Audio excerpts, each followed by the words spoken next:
So, this is Hawkins, and this is the Upside Down. Maintenant que la série a pris fin, voici des faits que vous ignorez sur les coulisses de Stranger Things. Et je peux vous dire qu'on a frôlé la catastrophe. Tu vas m'écouter très attentivement. Tu vas l'aimer, cette histoire, c'est garanti. Bagarre, duel, torture, vengeance, géant, monstre, poursuite, évasion, grand amour, miracle. On connaît désormais le rôle de la dimension parallèle située au-dessus de Hawkins, mais qu'en est-il de celle qui se trouve juste derrière la caméra? Pour une série aussi emblématique que Stranger Things, les frères Duffer et les acteurs se sont montrés étonnamment francs sur les coulisses de sa création. Le parcours de cette série à succès est presque aussi étrange que le monde à l'envers lui-même, avec ses rebondissements, ses détours et ses pièges dangereux à chaque tournant. Alors que nous disons officiellement adieu à 11 et à toute la bande pour leur ultime saison, revenons sur les coulisses mouvementées de la série. Si quelques heureux hasards ont contribué à son succès fulgurant, Matt et Rose Duffer regrettent encore certaines décisions de production, du casting à l'écriture, en passant par le jeu d'acteurs et à la présentation du projet en 2015, voici des faits méconnus sur la création de Stranger Things. D'après une interview des frères Duffer, avant d'imaginer la ville fictive de Hawkins et son double maléfique, les frères Duffer proposaient initialement une série intitulée Montauk, se déroulant à Montauk dans l'état de New York, et inspirée des véritables théories du complot gouvernemental concernant le projet Montauk. Ils ont finalement transposé l'action dans une ville fictive du Midwest afin de toucher un public plus large et ont changé le titre pour Stranger Things, probablement inspiré par le roman Needful Things de Stephen King, pour accentuer l'esthétique horrifique des années 80. Toutefois, un clin d'œil à Montauk est dissimulé dans le dernier épisode de la série.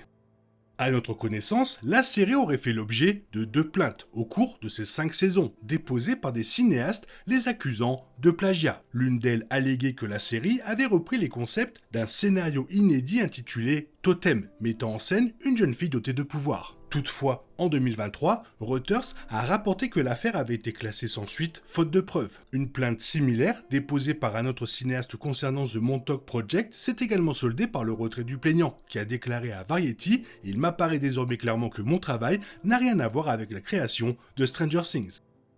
La mort de Chrissy dans la saison 4 a immédiatement suscité la colère des fans, qui appréciaient la relation inattendue entre Eddie et Chrissy. Mais les fans n'étaient pas les seuls à être déçus. Les frères Duffer ont également exprimé leurs regrets. Selon TV Line, ils ont tourné la touchante scène dans la forêt entre Eddie et Chrissy après que le sort de cette dernière, autrefois Pom Pom Girl, ait été scellé. Matt a confié pendant cette interview qu'il n'avait pas réalisé à quel point l'alchimie entre les acteurs Joseph Quinn et Grace Van Dien était forte avant le tournage de la scène de sa mort brutale. Il se souvient avoir été surpris par cette dynamique, ajoutant que la scène dans la forêt avait pris vie d'une manière tout simplement magnifique.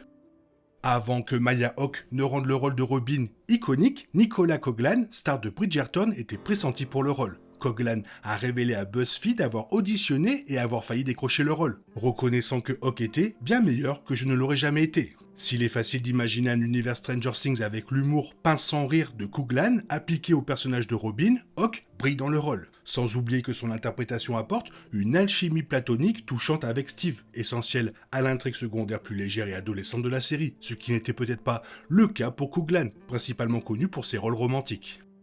Le producteur exécutif Dan Cohen a révélé à Yahoo Entertainment que les frères Duffer avaient sérieusement envisagé de situer chaque saison dans une décennie différente, en commençant par les années 80, puis en passant par les années 90, les années 2000 et enfin à l'époque actuelle pour la saison 5. Ce concept aurait permis à la série d'explorer diverses époques, modes et références à la culture pop.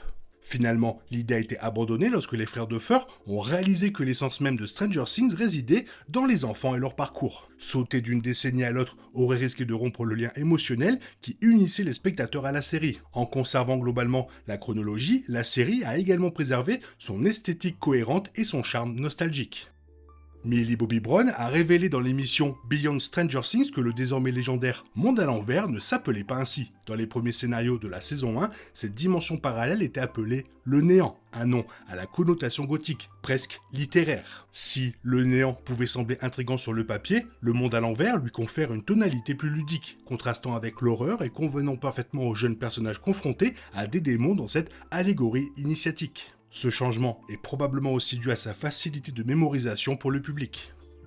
Lorsque Sadie Sink a auditionné pour le rôle de Max, les producteurs ont failli refuser, À 14 ans, elle était plus âgée que les autres enfants de la distribution originale de Hawkins, et il doutait de sa capacité à s'intégrer à la dynamique déjà établie. Mais, comme Sink l'a confié à Fashion Magazine, elle n'a pas accepté ce refus. Elle a insisté pour obtenir d'autres séquences d'audition, déterminée à montrer à l'équipe quelque chose de nouveau. Sa persévérance a porté ses fruits, car après une lecture décisive avec Gaten Materazzo et Caleb Moglin, le rôle lui a été immédiatement proposé. Grâce à sa détermination sans faille, nous avons découvert la Max que nous connaissons et aimons aujourd'hui, et Sadie Sink est rapidement devenue l'une des jeunes talents les plus prometteurs de la série.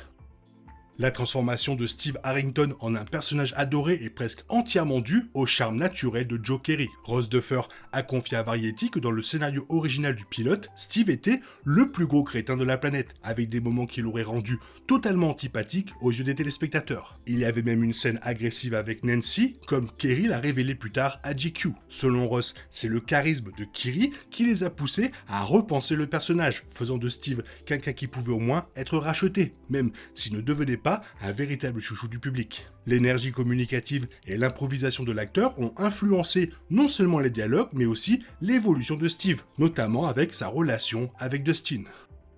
Le crâne rasé de Millie Bobby Brown pour le rôle de 11 a failli poser problème au départ. À seulement 11 ans, son hésitation à se raser la tête pour le rôle était compréhensible. Selon Entertainment Weekly, le déclic s'est produit lorsque les frères Duffer lui ont montré une photo de Charlize Theron dans le rôle de Furiosa dans Mad Max Fury Road, présentant cette coupe de cheveux comme un symbole d'émancipation. Brown l'a alors adopté, poussant un rugissement digne de Furiosa en se voyant dans le miroir, incarnant véritablement 11 pour la première fois.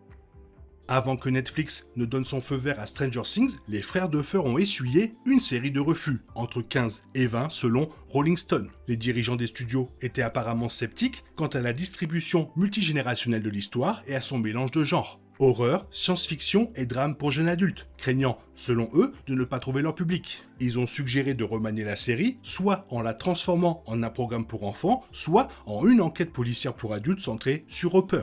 La persévérance des frères Duffer a cependant permis à leur vision originale de voir le jour. Avec le recul, il paraît maintenant absurde qu'un studio ou une plateforme ait pu refuser l'histoire, compte tenu de son immense succès.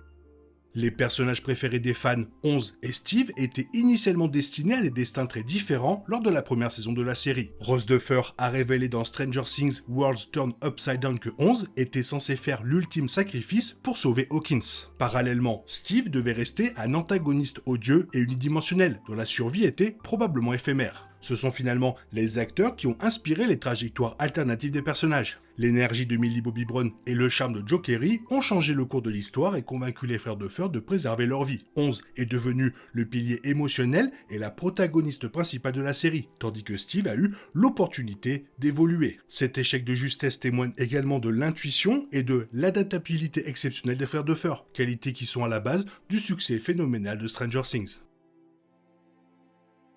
On va pas se mentir, on s'est sorti d'un sacré bourbier. S'il n'y avait pas eu Max, s'il n'y avait pas eu Steve, qu'est-ce qu'on aurait fait? Qu'aurait donné la série? Toi, qu'est-ce que tu en penses? Fais-moi part de ton avis dans la zone commentaire. Et sinon, comme d'habitude, bisous bisous bye bye. T'es toujours là, toi? C'est fini. Rentre chez toi. Allez, dehors. Naï, naï, naï.